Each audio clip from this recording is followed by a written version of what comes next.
CBI फिर से change हुई, आप क्या कहना चाहेंगे?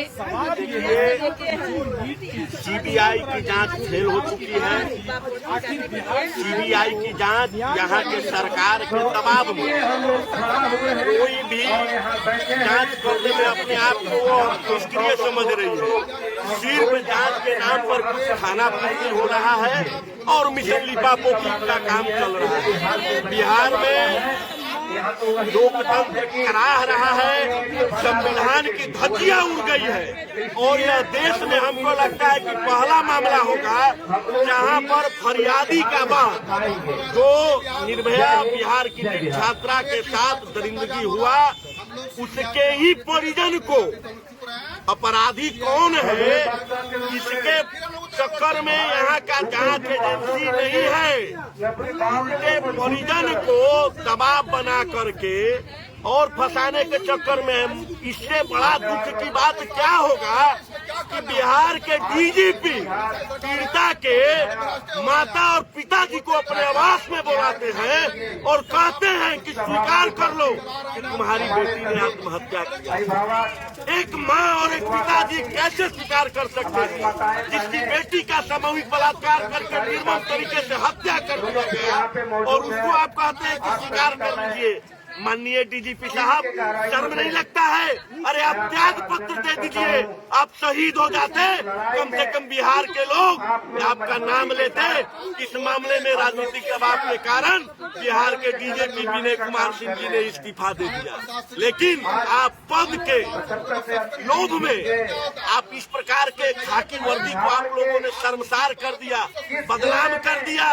बिहार का डिप्टी सीएम भूमिहार, बिहार के डीजीपी भूमिहार, बिहार के सीनियर एसपी जो भी पटना में है भूमिहार और पीड़िता मरने वाली भी भूमिहार और अभी भी न्याय नहीं मिला। तो इससे ज्यादा शर्म की बात क्या होती है? कलंक है ये लोग। इससे अच्छा तो ये नहीं रहते तो कम से कम संतोष तो होता कि हम निर्वंश हैं, हमारे कोई कुल खानदान में वंश नहीं हुआ। लेकिन ऐसे नपुंसकों को रहने से हम लोग को क्या फायदा? कोई फायदा नहीं।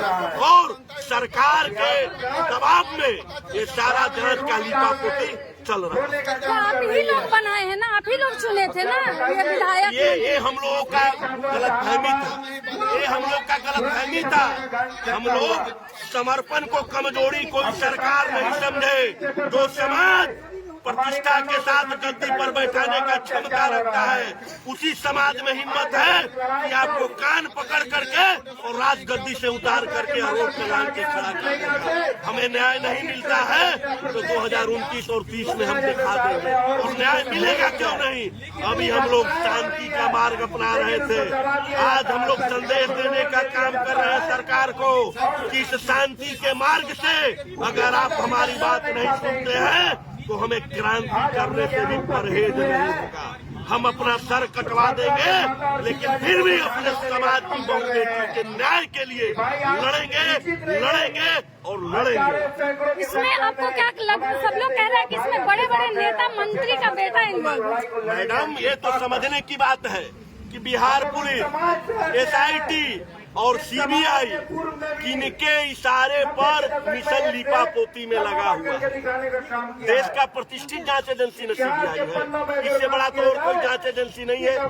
भैया, किसके दबाव में ये सारा मिशन लिपापोती चल रहा है? आखिर अपराधी कौन है? आखिर हॉस्पिटल को क्यों नहीं सील किया गया? बहुत सारा गंभीर प्रश्न की जांच में खड़े होते हैं। डॉक्टर की क्यों नहीं गिरफ्तारी की गई? तो जांच के नाम पर सिर्फ एक मनीष रंजन को गिरफ्तार कर लिया गया, वो भी कोर्ट में। सीबीआई कहता है कि इनको आप दे दीजिए जमानत, हमको कोई आपत्ति नहीं है। शर्म नहीं आता है ऐसे जांच एजेंसी को?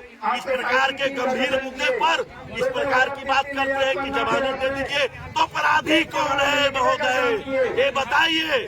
ठीक है, मनीष रंजन अपराधी नहीं है आपके कहने के अनुसार, असली अपराधी कौन है इसको आप उजागर करिए।